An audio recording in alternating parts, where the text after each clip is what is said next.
दोस्तों, कांवड़ यात्रा जैसी मनमानी प्रथा पर संत रामपाल जी महाराज ने भगवान का संविधान बताया था, लेकिन उसका भी कुछ लोग विरोध कर रहे हैं।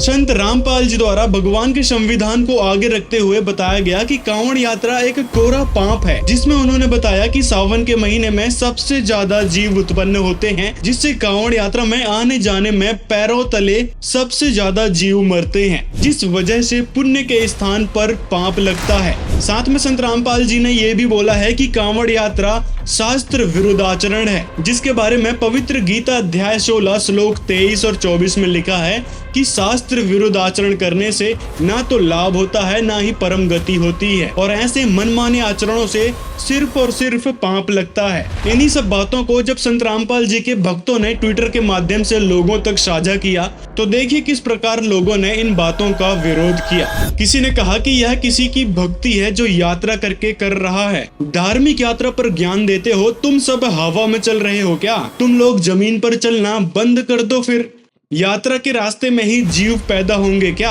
और कांवड़िए जो हैं केवल यात्रा में ही पैदल चलते हैं, नहीं तो हवा में उड़ते हैं क्या? ऐसे और भी कई सारे कमेंट लोगों ने किए थे। तो भाई, आप लोगों के समझने में थोड़ी चूक रह गई। हमारा कहने का मतलब था कि जो आप कांवड़ यात्रा के नाम पर दिखावा करने लग रहे हो, यह कोई भक्ति है ही नहीं। यह मनमाना आचरण है जो देखा देखी आप लोग करने लग रहे हो। अगर थोड़ा भी दिमाग है तो विचार करो कि गंगा नदी शिव जी के जटा कुंडली से निकली है। इसका मतलब है कि गंगा नदी शिव जी के लोक में भी है, फिर उन्हीं का जल उन्हीं को अर्पित करने का क्या तुक बना? और रही बात जीवों को मारने की, तो आपको समझाना चाह रहे हैं कि जीव हिंसा हिंदू धर्म में महापाप बताया गया है। कांवड़ यात्रा के जरिए आप एक पुण्य कमाते हो, और आप जो पैदल चलते हो उससे करोड़ों जीवों की हत्या हो जाती है, फिर वह पाप तो आपके एक पुण्य से ज्यादा हो गया। यानी यात्रा के दौरान जीव हिंसा करके आप लाखों पाप इकट्ठे कर आते हो। क्या मतलब हुआ फिर उस आपके एक पुण्य का? और कुछ कांवड़ियों के वीडियोस भी आपको दिखाना चाहूंगा, जिससे आपको शायद अंदाजा हो जाए कि ये भक्ति के नाम पर कैसा अड़ंगा फैला रहे हैं। मुजफ्फरनगर में कुछ कांवड़ियों ने जमकर उत्पात मचाया। बताया गया कि एक कार ने एक कांवड़िए को टक्कर मार दी थी और उसके बाद तो कांवड़िए गुस्से में मानो फट पड़े और वो बेकाबू हो गए। उन्होंने पुलिस के सामने ही टक्कर मारने वाली उस कार में इतनी तोड़फोड़ की कि वो कबाड़ बन गई। कांवड़ियों ने ढाबे में जमकर तोड़फोड़ की है, मौके से फरार हुए ढाबा कर्मचारी। पुलिस ने मामला शांत करा दिया है। बंगलौर में कांवड़ियों का गुस्सा उस समय 7वें आसमान पर पहुंच गया जब एक ई रिक्शा ने टक्कर मार दी एक कांवड़िए को, और उसके बाद कांवड़ियों ने जमकर तांडव मचा दिया। ये वीडियो उत्तराखंड के मंगलौर का है, जब कांवड़ियों ने ई रिक्शा को चकनाचूर कर दिया। ई रिक्शा चालक की गलती बस इतनी सी थी कि गलती से कांवड़िए को टक्कर लग गई। रजगुण ब्रह्मा सतगुण विष्णु तमगुण शिव जी के जो पुजारी हैं उनके विषय में कहा है, वो असुर स्वभाव को धारण किए हुए मनुष्यों में नीच और दूषित कर्म करने वाले मूर्ख मूढ़ लोग मुझको नहीं भजते। क्या यही भक्ति है या फिर बेहूदगी भरा एक ड्रामा था? क्या ऐसी हरकतों से ही शिव जी प्रसन्न होंगे? भगवान शिव जी का असली नाम भी ना बेरा उन्हें, जिस नाम से वो लाभ देंगे, इनके सतनाम से भी निज नाम से भी दूर हैं। वो हम देते हैं आपको। भगवान शिव का जो नाम है आपको दे रखा है, ये सही नाम है। इसके नाम तो भगवान शिव जी प्रसन्न होगा। और बम बम बम बम ये को भगवान का मंत्र नहीं है, इसलिए वो प्रसन्न नहीं होते। अब आपने कावड़िया देखे होंगे, कावड़ लाने वाले, अब इनको कहे तो कोई मान नहीं सकता, क्योंकि वो बेचारे बोले गड़े देखो देखा मिंडगी और सारे विकार करें, सुल्फे पीनते आवे, साध ने गुटी ला ले और कावड़ ले आए। भगवान ने ड्रामेबाजी क्यों कर प्रसन्न होगा बता? वो तो बहुत नेक आत्मा चाहता है, और नेक ही होकर उस नेक ईश्वर को मिला जा सकता है, सारी बुराई त्याग के। अब जैसे कावड़ लेने जाते हैं, वहां से क्या लाते हैं? गणत गणा 1 किलो गंगा जल, आधा किलो अगला रोटिया में, आधा पछले का है। और वो कहाँ चढ़ाते हैं? कहते हैं एक मंदिर से, उसमें शिव जी के जल स्वीकार होता है, वो पत्थर की मूर्ति पे। ये गंगा जो है, भगवान शिव जी इस पाइया गंगा जल का प्यासा नहीं है। ये गंगा तो भगवान शिव के जटा कुंडली डैम में थे, धाम में से, और वहां पर यो पानी बिना गिनती का है, और वहीं से फालतू यहाँ गिरा है। इस पाइया गंगा जल के लिए भगवान शिव जी को नारी जथारे पाए। ये तो उसके लोकता आई है, या गंगा उसकी पुजारी, ये बता गंगा का के पुजारी बने। तो यहाँ समझ में नहीं आती या ओड़ी आंट किसने लाई है। देखा देखी अपना चाहे गलत हो चाहे भेड़ डाली चाल चालू हो रही से। यहाँ सतगुरु कहते हैं वो क्या करते हैं फिर, ना तो भगवान का शिव जी का नाम लेते, आपस में एक दूसरे ने कहेंगे ओ बोले डट जा, अन्य कहेंगे ओ बोले बल्ले सुल्फा, बोले न तो ये भाई मान रहे अपना, और फिर कहेंगे बम बम बम बम, दूसरी बात नहीं जानते। ये मेरा ना भगवान की चीड़ कढ़ावे हैं, भगवान ने नाम ले है या उसकी बेइज्जती करते आओ। उस ईश्वर को ऐसे वो ड्रामेबाजी तो नाराज होता है, प्रसन्न नहीं होता है शिव जी भगवान। शिव जी की भक्ति के जरिए उनको प्रसन्न करने का एक अलग ही मेथड है जो तत्वदर्शी संत ही बता सकते हैं। शिव जी इस प्रकार के मनमाने आचरण से बिल्कुल भी प्रसन्न नहीं होते और शिव जी का वास्तविक मंत्र जो आप बम बम करते हो वो बिल्कुल भी नहीं है, ना ही ओम नमः शिवाय है। उस यथार्थ मंत्र की जानकारी संत रामपाल जी महाराज के पास है, जिससे शिव जी सच में भक्तों को लाभ देते हैं। इसी प्रकार ट्विटर पर संत रामपाल जी महाराज की विचारधारा को देखते हुए एक भाई ने कुछ संत रामपाल जी महाराज पर टिप्पणियां की हैं।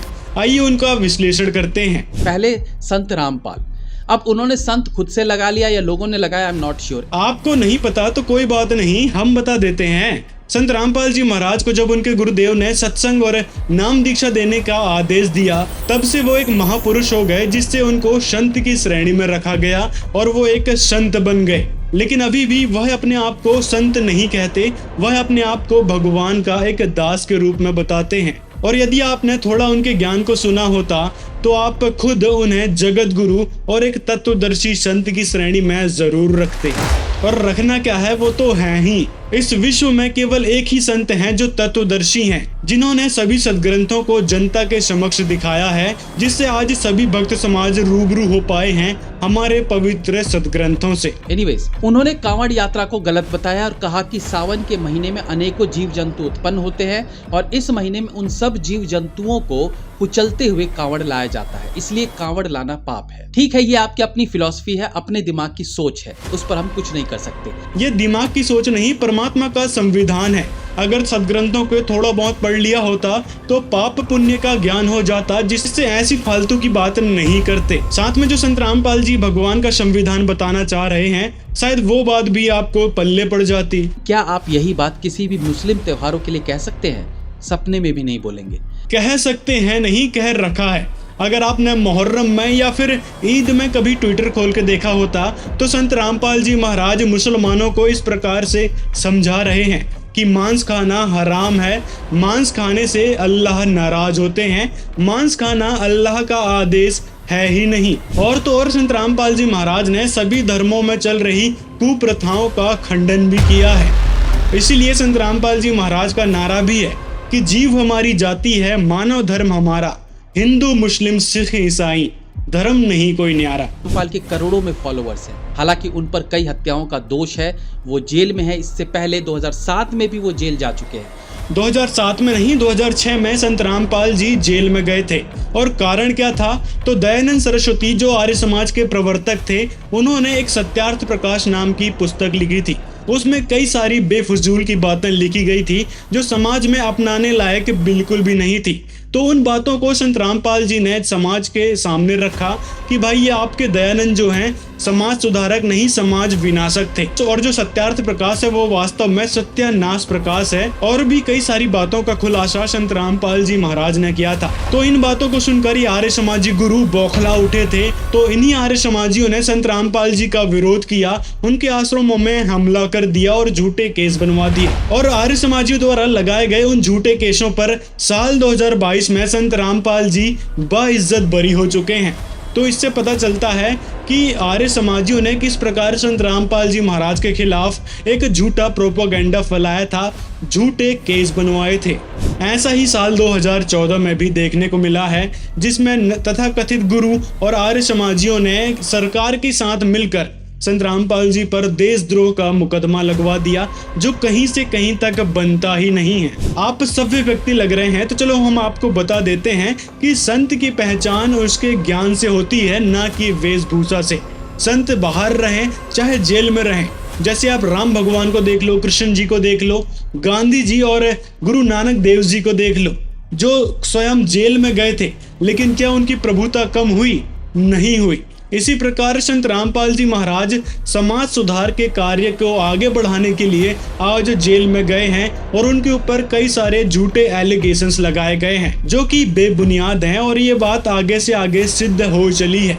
कई सारे केसों में संत रामपाल जी बाइज्जत बरी हो चुके हैं और जिस केस में संत रामपाल जी को उम्र कैद की सजा दी गई है, वास्तव में वह केस ही फर्जी था, क्योंकि जिनकी डेथ हुई थी उनके परिजनों ने साफ साफ एफिडेविट लिख के दे रखा था कोर्ट में कि हमारे जो परिजनों की डेथ हुई है वो पुलिस द्वारा फेंके गए एक्सपायर्ड आंसू गैस से दम घुटने के कारण उनकी डेथ हुई है, न कि संत रामपाल जी महाराज का उनकी हत्या में कोई हाथ है, जिसके बारे में संत रामपाल जी महाराज के भक्तों ने कई सारे ये वीडियोस बना रखे हैं, जिनको आप देख सकते हैं। इसके बाद भी मुझे समझने में परेशानी हो रही है कि इंसान किस भ्रम में जी रहा है। आखिर उनके फॉलोअर्स उनमें क्या देखते हैं, उन्हें क्या सोच के उनके अंदर आस्था रखते हैं। इन सवालों के जवाब भी शायद आपको मिल गए होंगे। तो आशा है कि संत रामपाल जी का ज्ञान आप ठीक से सुनेंगे, उनके बारे में गहन तरीके से रिसर्च करेंगे, ना कि मीडिया के द्वारा फैलाई गई बकवादों को सच मानेंगे।